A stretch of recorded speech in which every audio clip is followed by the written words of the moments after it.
Hello everyone, welcome back to Pipot Skensa. Halo Sobat Nempos, di video kali ini kita kedatangan tamu spesial loh. Halo Kak. Halo, ya. Baik, sebelumnya Kakak boleh nih perkenalan dulu sama sahabat-sahabat sekalian. Oke, terima kasih.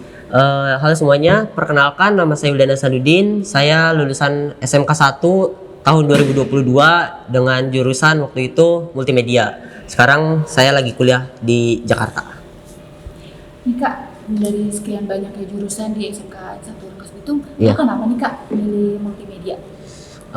Alasan multimedia ya, karena saya suka nonton YouTube dulu. Saya dari SD itu udah nonton YouTube, dari SD udah suka nonton gambar-gambar bergerak gitu atau foto. Jadi ketika SMP itu saya langsung secara frontal langsung memutuskan untuk oke, saya masuk jurusan multimedia di SMK 1. Padahal waktu itu sebenarnya kan multimedia itu kan pada dasarnya kan banyak desainnya juga kan. Nah, saya itu sebenarnya dari SD SMP itu seni saya tuh 0. Jadi nilai tes seni saya itu nggak ada. Jadi ngegambar nggak bisa, ngewarnai nggak bisa. Jadi masuk multimedia karena ngelihat tetangga itu bikin film, gitu, syuting, megang kamera, ngedit. Nah, itu saya pengen belajar di situnya, makanya masuk multimedia. Walaupun pada saat itu ada jurusan film ya. Jadi tapi saya masuk multimedia karena emang ada yang kenal aja. Oke. Tuh. Unik juga ya Kak ya. Oke, materi multimedia apa nih Kak yang Kakak sukai dari sekian banyaknya gitu? Kalau materi tentang multimedia ya, sebenarnya kalau multimedia kan sebenarnya banyaknya tentang desain ya. Karena saya nggak terlalu suka desain, jadi saya nggak terlalu suka materi desain sebenarnya. Okay. Malah saya sukanya dulu tuh yang tentang pemasaran atau penjualan itu loh di kelas 3 namanya saya lupa. Jadi waktu kelas 3 itu ada pelajaran yang mewajibkan kita itu untuk bikin produk dan berjualan. Nah, itu saya suka di situ. Kenapa? Karena saya bisa desain dikit-dikit, tapi saya bisa dapat duit. Nah, itu saya sukanya di situ. Saya bisa dapat duitnya. Makanya itu satu-satunya yang saya suka sampai sekarang. Kakak pernah ikut organisasi apa aja sih Kak di sekolah ini?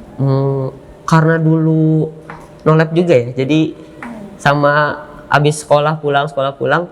Jadi cuman satu doang, yaitu pramuka. Itu pun ekstrakurikuler. Jadi nggak masuk OSIS, nggak masuk organisasi lain. Karena ya malas aja gitu. Sekolah udah ribet, nggak mau dipersulit sama kegiatan-kegiatan di luar gitu. Jadi cuman milih pramuka aja, dan itu pun nggak terlalu aktif sih di pramuka. Jadi ya udahlah, sekadar ada masuk pramuka karena emang waktu itu peminatnya banyak banget dan saya butuh teman-teman untuk kenal sama orang-orang banyak di situ. Oke, sekarang Kakak lanjut di pendidikan apa nih Kak? Atau kemana gitu? Tadi saya udah bilang saya lagi kuliah di Jakarta. Itu saya kuliah di Institut Kesenian Jakarta. Itu saya ngambil Fakultas Film dan Televisi. Oke. Sebelumnya kan tadi Kakak bilang ya, Kakak suka banget film. Kenapa nih Kak? Yeah. Kakak suka banget sama film atau bikin film gitu? Ya, kalau bikin film sih awalnya saya karena di SMK 1 ya. Jadi waktu saya masuk, itu saya ingat banget waktu itu bulan Oktober atau November di 2022. Jadi baru beberapa bulan saya masuk SMK 1, itu saya udah ngomong ke ketua jurusan, yang waktu itu ketua jurusannya masih Ibu Desi. Itu saya udah ngomong kayak, Bu, saya punya kamera di rumah, saya suka foto, ini hasil karya saya, foto saya waktu dulu. Saya pernah menang lomba foto di kelas 3 waktu itu di Seba Baduy 2021 atau 2022 gitu. Juara 3 nih Bu, ini hasilnya nih. Kalau misalnya syuting atau apa, ajak saya Bu gitu. Jadi saya lumayan, karena emang tujuan saya masuk multimedia, saya pengen belajar film, saya belajar segala macamnya yang saya nggak tahu di rumah. Jadi ketika pertama masuk ya udah saya langsung pamerin diri ke ketua jurusan biar tahu gitu loh, biar di notice kalau saya itu bisa ini. Jadi ketika ada kegiatan di bulan November waktu itu ada lomba namanya Indie Fest di Bogor, itu lomba film dan itu digarap sama anak-anak kelas 12, dan itu satu-satunya saya kelas 10 ikut-ikutan. Coba saya pengen ikut dulu, pengen tahu gimana caranya. Nah, dari situ mulai tertarik tuh sama bikin film karena seru, karena rame-rame ngobrol segala macam. Jadi waktu itu saya ingat banget kakak kelas yang ngajarin saya itu ada Kak Riki, ada Kak Fares, banyak lah, ada beberapa orang di kelas 12 yang oh ini gimana sih Kak kalau bikin ini, bikin naskah gimana, ngedit. Bahkan saya ngedit tuh diajarin sama Kak Riki, kayak Kak ini ngedit Premiere Pro gimana sih caranya, motongnya gimana, masukin videonya gimana. Jadi itu saya milih jurusan film sekarang karena memang di kelas 10 itu saya mulai tertarik tuh sama film. Kalau sebelumnya emang cuman audiovisual kayak YouTube, kayak foto aja sih. Oke. First time nih Kak, pertama Kakak bikin film tuh film apa tuh Kak? Saya lupa ya. Oh ya, judulnya itu waktu itu Ruang Lapang. Oke. Ya itu di sekolah di SMK 1 itu judulnya Ruang Lapang. Itu buat Indifest tadi, buat lomba di Bogor. Itu antar pelajar. Itu pertama kali saya bikin film dan saya megang kamera, saya bantu-bantu lah pokoknya di situ, bantu-bantu aja. Tapi kalau pertama banget itu film SMP kelas 2 atau kelas 3 gitu. Jadi ada tugas agama, suruh bikin film. Judulnya film tuh temanya tuh kayak keagamaan gitu lah, tentang empati kalau nggak salah, tentang empati. Saya bikin film tentang empati, bagaimana caranya menerapkan empati gitu loh di masyarakat. Tapi Kakak di film tuh posisinya jadi sebagai apa tuh Kak? Kalau sekarang secara spesifik saya sebagai penata sinematografi atau orang di balik kamera. Tapi kalau di SMA, di SMK dulu itu semuanya saya coba karena emang karena masih belajar dan pengen tahu sih, jadi masih coba semuanya dan ternyata cocoknya di penata sinematografi sekarang. Oke, keren juga ya teman-teman. Oke, menurut Kakak nih posisi tersulit atau kendala apa nih kayak saat Kakak bikin film? Kita bahas bikin film nih Kak ya. Iya boleh. Kalau posisi tersulit ya sebenarnya yang paling sulit tentu saja sutradara ya, karena dia harus memikirkan semua aspek, baik itu secara visual, storytelling, dan ya pemasarannya mungkin sedikit-sedikit dia harus tahu. Tapi kalau misalnya dibilang posisi lain gak sulit ya nggak juga, karena semuanya sulit. Begitupun penata artistik yang menurut saya sebenarnya belum pernah jadi penata artistik, tapi kalau melihat teman-teman di penata artistik itu bikin film atau nyiapin sebuah film, itu mereka preparationnya bisa 1 bulan 2 bulan sebelumnya, karena banyak barang yang harus mereka cari, banyak wardrobe yang harus mereka siapkan, banyak percobaan-percobaan yang harus mereka buat. Jadi ya penata artistik lumayan repot sih kalau misalnya dikerjain sendirian. Jadi kalau yang sulit ya semuanya sulit sih kalau di film. Kita mau nanya nih Kak, menghabiskan berapa biaya sih Kak saat bikin film itu? Ini konteksnya di SMK dulu atau sekarang? Sekarang Kakak, posisi sekarang Kakak. Terakhir saya bikin film itu semester 3, yang film lumayan besar ya. Karena sekarang masih semester 4, masuk semester 4. Di semester 3 itu, di akhir semester 3 itu kan ada satu mata kuliah yang dimana kita harus bikin film sesuai dengan urutan industri. Artinya dari development, praproduksi, produksi, postproduksi sampai eksebisi. Nah itu semua tahapan itu harus dikerjain dalam 4 bulan atau 1 semester. Nah itu ketika produksi kita total menghabiskan 22 atau 23 juta. Wah. Jadi ya sekitar segitu lah kalau sekarang. Tapi sebenarnya itu nggak bisa dikurangin lagi kan.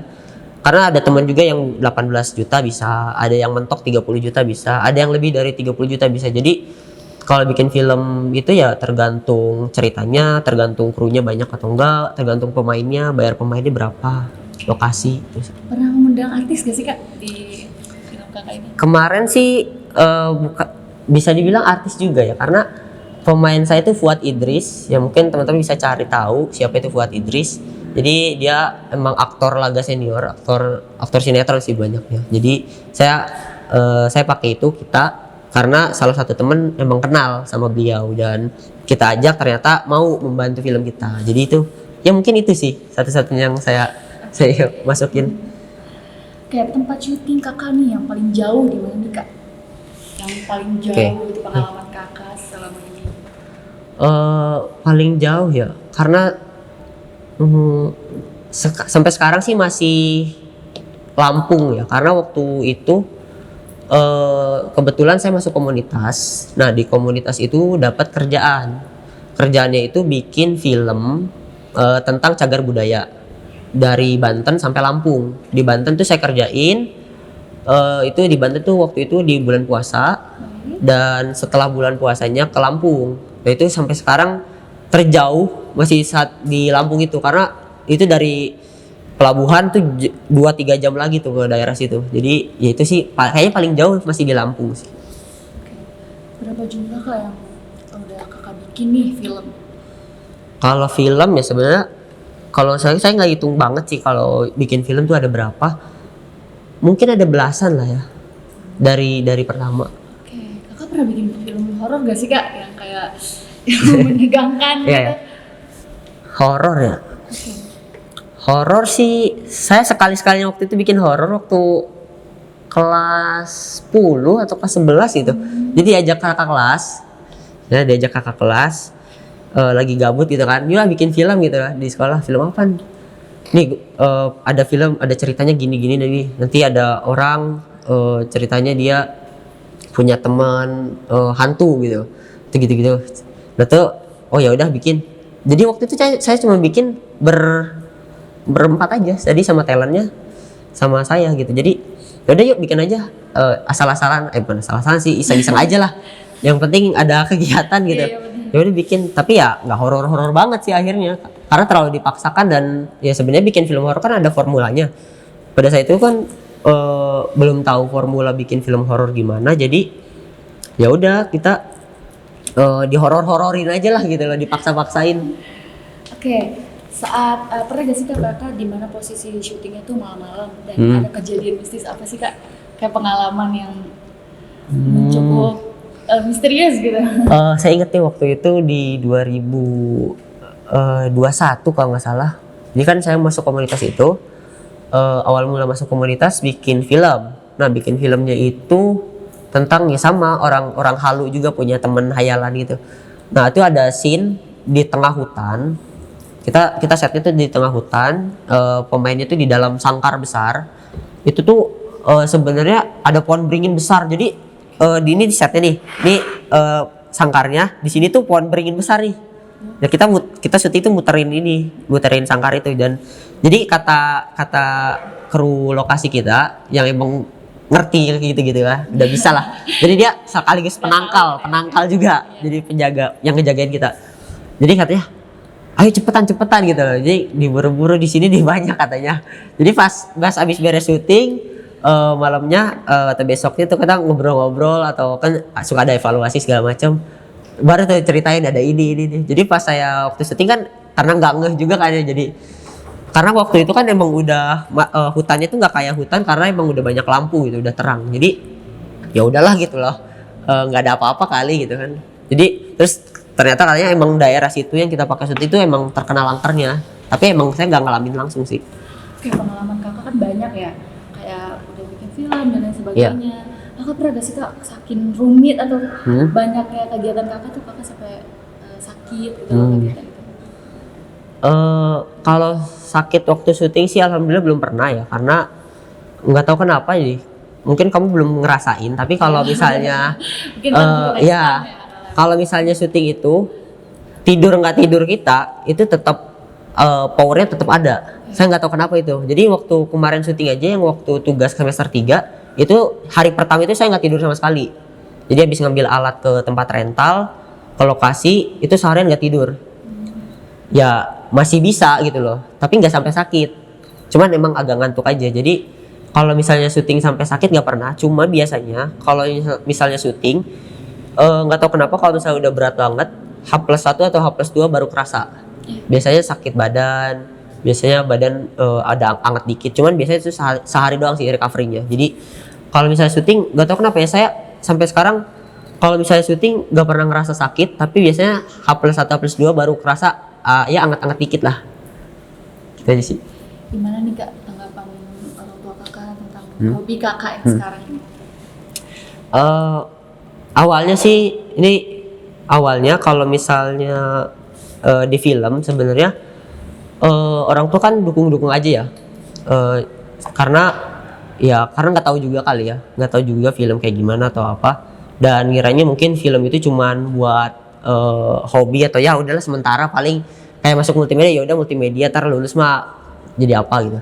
Tapi setelah saya bisa dapat uang di film, bahkan sekarang dibolehin masuk kuliah film, itu menurut saya kita harus membuktikan sih. Jadi kalau misalnya kalian punya cita-cita dan emang pengennya ke situ, terus emang ya diseriusin. Jadi kalau saya waktu itu tanggapannya ya udah Kak, selagi emang bener ke situ, selagi emang bisa masa depannya ada gitu ya, menghasilkan, ya udah silakan gitu loh ambil. Jadi waktu bahkan ketika masih SMA aja di SMK itu ya udah mungkin ya 5 atau 7 film ya saya bikin itu di luar, dan itu entah itu film yang saya bikin dengan dana pribadi atau film komersil yang emang saya dibayar untuk bikin film. Jadi ketika tahu itu terus tahu bayarannya lumayan gitu kan, kayak oh ya udah lanjutin gitu. Jadi ya sekarang masuk kuliah film juga ya udahlah masuk aja silakan, asal nanti kerjanya bener gitu. Kuliahnya. Kayak ngomong-ngomong Kak, kakak lulusan COVID ya? Setelah COVID dikit. Jadi waktu itu masih ada COVID, masih rame COVID, tapi udah bisa masuk sekolah. Udah bisa masuk sekolah, cuma terbatas, dan lulusnya sebenarnya ada kelulusannya, ada perpisahannya. Beda sama setahun sebelumnya, angkatan yang benar-benar belum boleh beraktivitas. Iya. Oh, yang sebelum-sebelumnya gitu. Iya, kalau saya masih COVID, cuman ya udah agak longgar. Oke nih Kak, selama ada COVID, kerjaan apa aja sih Kak? Sampingan gitu. Apa emang kakak fokus di pekerjaan kakak? Dulu sih COVID kan 2020 ya. 2020 itu selama 2020 saya nggak ngapa-ngapain sebenarnya. Itu saya baru banyak beraktivitas itu 2021 karena masuk komunitas film tadi. Tapi kalau misalnya 2020 seingat saya itu saya lupa lah berapa banyak video buat sekolah ini yang saya bikin. Jadi kayak video MPLS 2021 itu kan ada beberapa part. Waktu itu masih MPLS online, pertama kali MPLS online. Saya nyiapin sistem gimana nih cara kita MPLS dari video. Jadi saya ngerjain videonya itu dibantu teman-teman multimedia juga, kayak bikin visual efeknya. Saya inget banget saya punya teman namanya Amir. Dia kalau misalnya saya punya kebutuhan visual efek, desain grafis, motion grafik, itu saya selalu ngubungin dia. Jadi tolong dong Mir bikinin ini, referensinya gini, nanti dia bikinin. Ada satu lagi namanya Samuel, dia ngedesain lumayan lah. Jadi lumayan bisa untuk beberapa template gitu yang bisa saya pakai. Saya bikin Samuel bikinin template ini, bikinin thumbnail YouTube gini konsepnya, nanti dia bikin. Jadi saya tuh waktu COVID lumayan banyak kegiatan karena sekolah kan memang lagi transisi ya dari offline ke online. Jadi saya banyak kontribusi di situ. Jadi bikin video, ke video-video yang buat sekolah lah kayak MPLS. Tapi di luar itu saya juga ya sambilan kerja di komunitas. Itu saya masuk komunitas 2021 itu baru masuk aja itu udah bikin 3 film. Jadi bikin film yang tadi yang di hutan itu, bikin film yang bikin film dokumenter. Jadi saya bikin film dokumenter itu dari Cilegon, kalau Cilegon atau Serang gitu, sampai ke Sawarna, sampai mepet-mepet ke Sukabumi itu gitu. Di era masih COVID? Iya, 2021 itu. Jadi ya masih bisa dapat gitu kerjaannya. Yeah. Nah, lanjut lagi,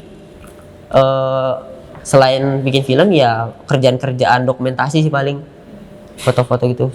Kak, boleh diminum dulu Kak? Oh iya. Ya, supaya kita lanjut. Boleh nih. Ini bikinan anak DKV. Oke, boleh Kak. Oke, kita lanjut ya Kak ya. Ya.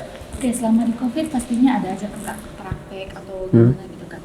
Nah, kira-kira bagaimana Kakak atau sulit gitu ngadepinnya saat posisi COVID kayak gitu Kak? Kalau dulu seingat saya tuh kan kayak praktek hafalan, praktek segala macam itu kan kayak kita lakuin tuh di depan layar kan, di Zoom, di Google Meet. Itu ya udah kayak, karena nggak kenapa ya, karena saya dulu tuh kalau pelajaran nggak ambis-ambis banget, cuman yang ngikutin aja. Jadi kayak misalnya ada kesempatan kayak praktek hafalan apa ya bisa dicontekin dikit gitu kan, yang gitu-gitulah masih saya lakuin. Dan kalau bisa praktek-praktek lain, kalau misalnya kayaknya nggak terlalu banyak praktek ya, karena dulu tuh masih emang awal banget COVID dan guru tuh masih bingung gitu, maksudnya sistem pembelajaran itu harus digimanain gitu. Jadi ya kebanyakan tugas pun saya kadang kerjain, kadang enggak, kadang malas, kadang kelupaan. Jadi ya praktek nggak terlalu banyak sih kalau karena waktu COVID itu nggak terlalu banyak. Kan? Oke Kak, kita balik lagi nih, Iya. kita pembahasan film boleh ya Kak? Iya, boleh. Oke, dari sekian banyaknya pertanyaan tadi, dalam pembuatan film itu ada berapa kru Jessica, dan tugasnya itu apa aja? Kalau film pendek ya, untuk film pendek sebenarnya ada 7 kru inti. Oke. Atau film apapun sebenarnya ada 7 kru inti sih. Jadi kru inti itu ada produser, penulis skenario, ada sutradara, ya ada penata sinematografi, ada penata artistik, ada penata suara sama editor. Tapi kalau misalnya kita ngomongin film panjang itu bisa ratusan orang atau bahkan ribuan kru gitu kalau misalnya emang butuh banyak.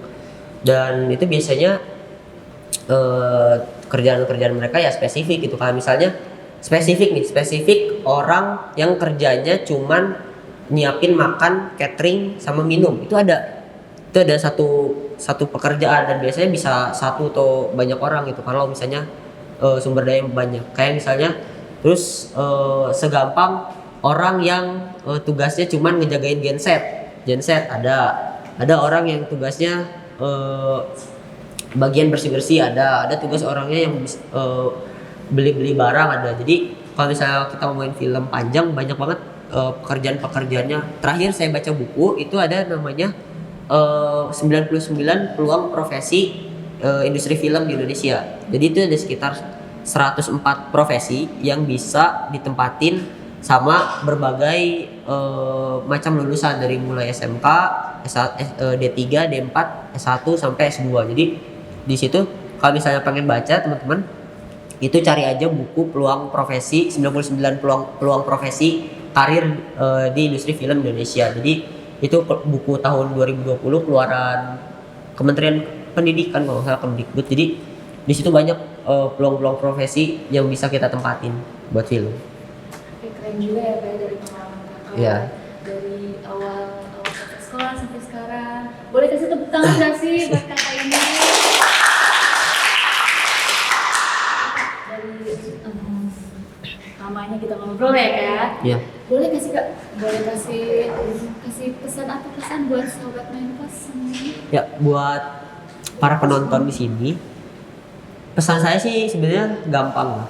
Kalau misalnya kalian punya cita-cita dan kalian udah yakin dengan cita-cita tersebut, buktikan kalau emang kalian itu serius di hal tersebut. Jadi kalau misalnya punya cita-cita, punya impian, jangan setengah-setengah.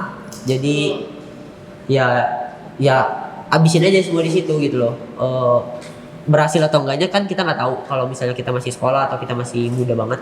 Jadi selagi memang kalian melihat peluang dan emang kalian ngerasa itu masa depan kalian, ya terus aja lanjutin.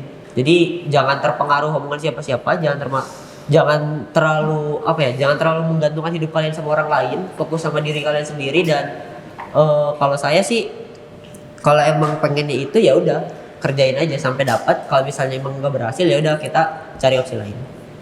Oke, itu banyak ya dari pertanyaan Kakak. Seru-seru Ya, lumayan. juga pengalaman Kakak, dan semoga menginspirasi banget buat teman-teman semua. Iya, semoga menjadi refleksi.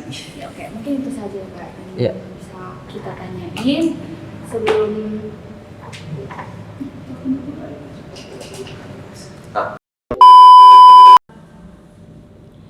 Oke Kak, nggak terasa ya kayak udah di penghujung Ya, acara. tuh. Dan aku berterima kasih nih kepada Kakak sudah menyempatkan waktu dan mau ngobrol bersama teman-teman semuanya. Ya, Oke, sama-sama. sebelumnya Kakak ada yang mau disampaikan atau kata apa gitu ya. buat teman-teman? Ditonton aja videonya terus di-share.